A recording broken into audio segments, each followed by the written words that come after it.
In this video, I'm going to show you 3 common mistakes that people make in winning positions. So let's take a look at this position right here. And first things first, I would ask you to pause the video and to try to come up with a plan. Now, there are multiple plans in this position. There are multiple ways that you can play this position, but I would encourage you to pause the video and try to come up with some ideas. Now, this position is actually from a game by one of my students. And in that game, my student actually played a4 with the idea of playing b5. Now, what you have to realize is that this is not necessarily a great plan right now.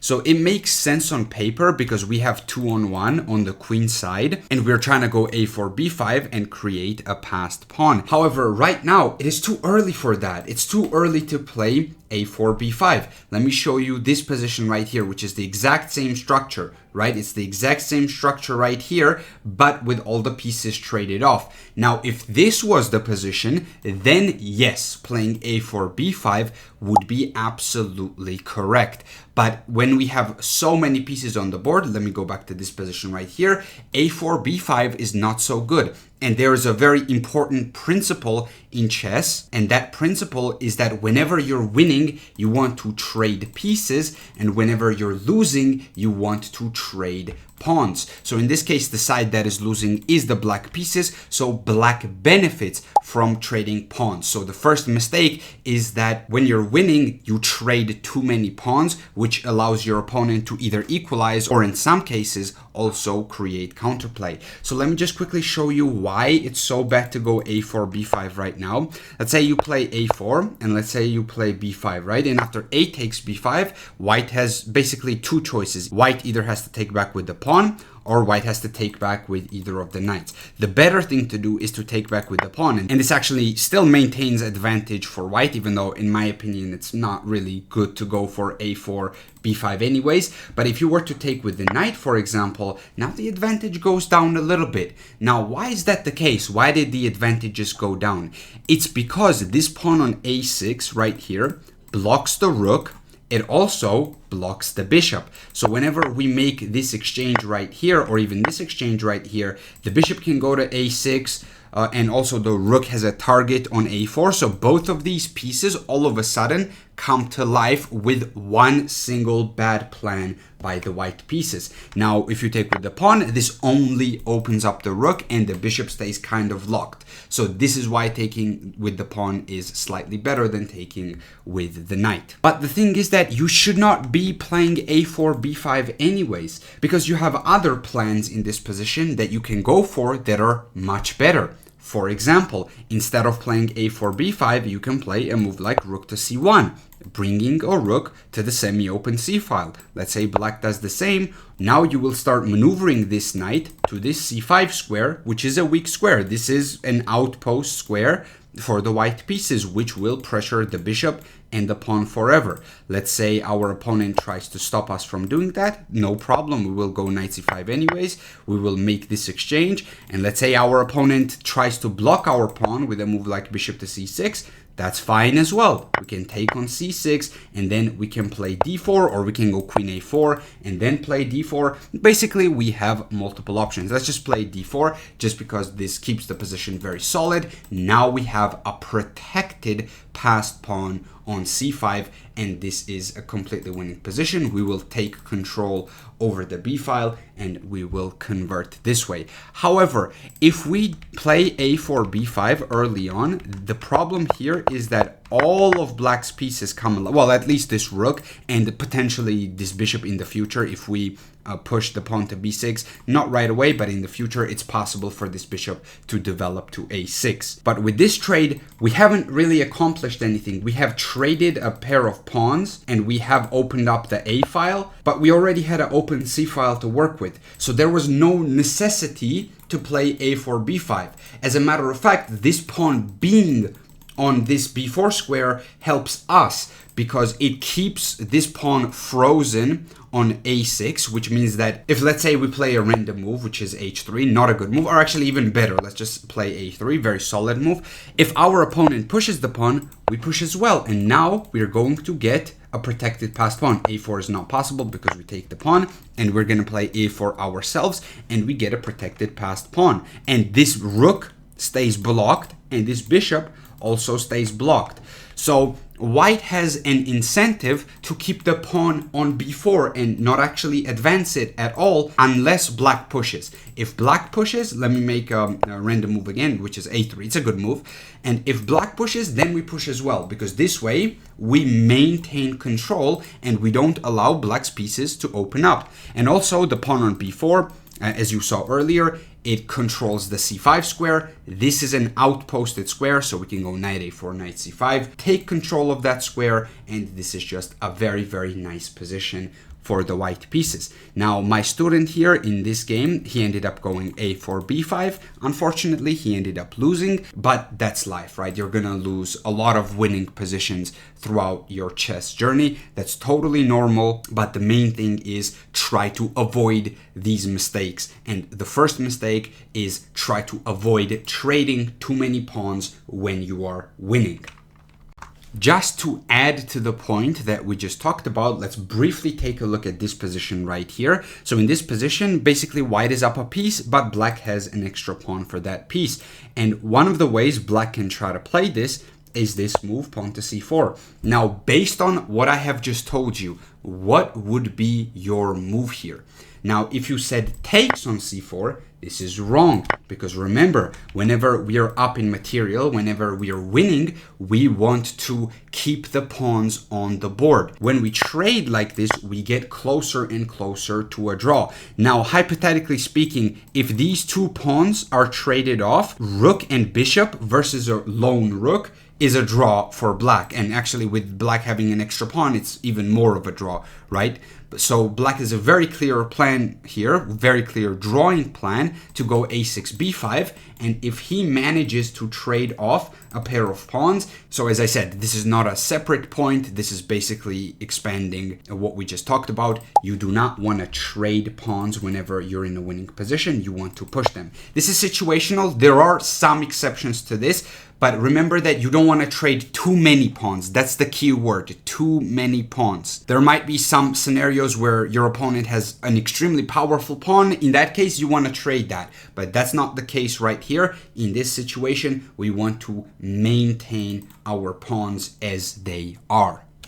Another very common mistake that I see made by players that are lower rated is that whenever they're in a winning position, I don't know whether they get really arrogant or what's really going on there, but they just start playing random moves and they make moves that don't really improve your position. Just because your position is winning, that doesn't mean your position is just going to be winning forever if you don't do anything. You still need to advance and you need to create winning chances. And you need to play actively. You need to try to make your pieces as good as possible. And you need to try to make your opponent's pieces as bad as possible. You want these pieces to be completely dead. So now in this game, pawn to a3 was played, followed by pawn to e5. Now, the reason why I don't like these two moves is actually there are two main reasons why I don't like this sequence right here. One reason is that there's a rook on c1. This rook is quite powerful on c1 because the queen is on c7, and that creates potential tactical opportunities on the black queen. So for example, if you play b5, knight e3, and let's say you play a3 here, as an example, there are potential ideas where there's bishop takes d4, and then potential ideas with queen takes d4. Now the position is so absurdly winning for black that it doesn't even matter because there's a2 and a1. So this is still completely winning for the black pieces, regardless of the fact that we lost the queen. But the thing is, that's not going to be the case in every single position. And just because the position is completely winning doesn't really give you the right to blunder tactics. You don't want to be blundering tactics regardless of the fact that whether position is winning or whether it's not.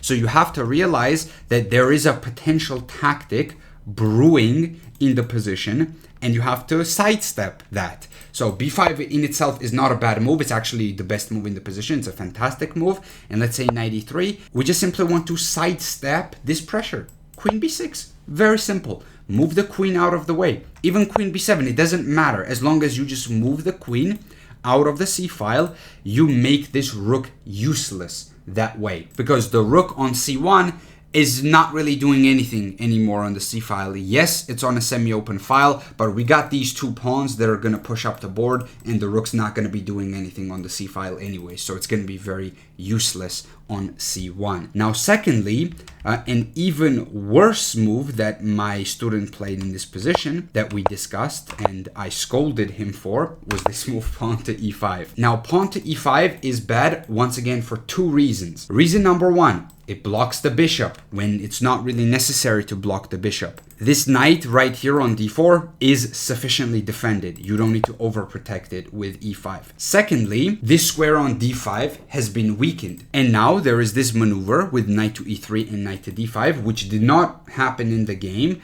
but this would have been slightly annoying for the black pieces. Now, once again, the position is so winning that it does not matter that white is able to get the knight to d5.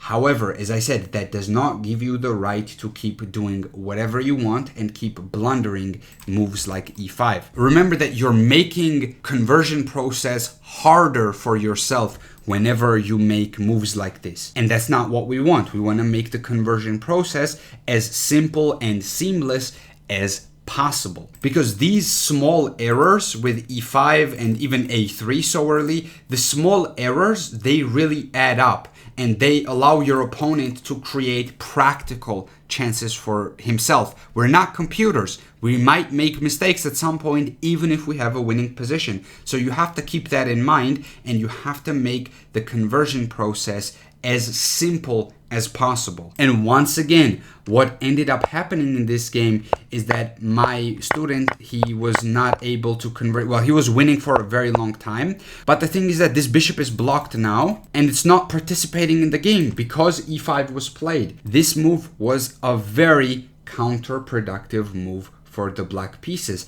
If you did not play e5, you would have had 3 points of extra material looking in this direction, and you would have been able to go b2 and then go knight a3 and then win the rook and then convert the position that way.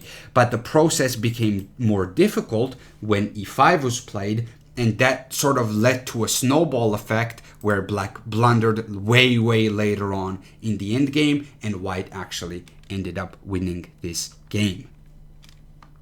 And finally, mistake number 3, and this is probably the most infuriating one, and it's also sort of the one that is easiest to fix, I would say, out of all the 3 mistakes. And it's that a lot of people, when they are up in material and they have a winning position, they just go pawn hunting. So in this position, knight to b4 is what my student played. And the thing about this move is that, yes, it is still winning for black, but it's not the priority to go after the a2 pawn right now. Nobody cares about the a2 pawn, especially because f5 is coming and there's some counterplay down the e file.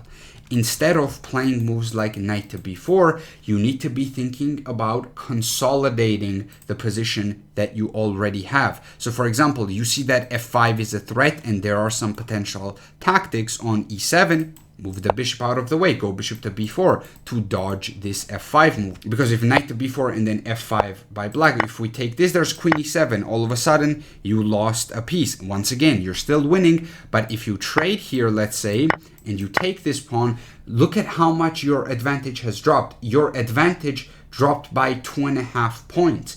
That's not good. We don't want to be doing stuff like this. We don't want to be allowing our opponent to get so active. So one of the easiest ways that you can avoid losing already winning positions is to consolidate the position when you have extra material and not go hunting for more material. And you can do that in so many different ways here. You have many different options. You can play rook to e8. You can play bishop to b4. You can play many other moves. You can play f5 yourself to stop white from playing f5. But one thing that you do not want to do is go for extra material, because in this position you're already up a bishop and you're up a pawn. So you're up 4 points of material. You don't need any more than that to win an endgame. So in positions like this, you want to be thinking about consolidating, bringing the pieces to the center, trading all the pieces off, and then winning the endgame with your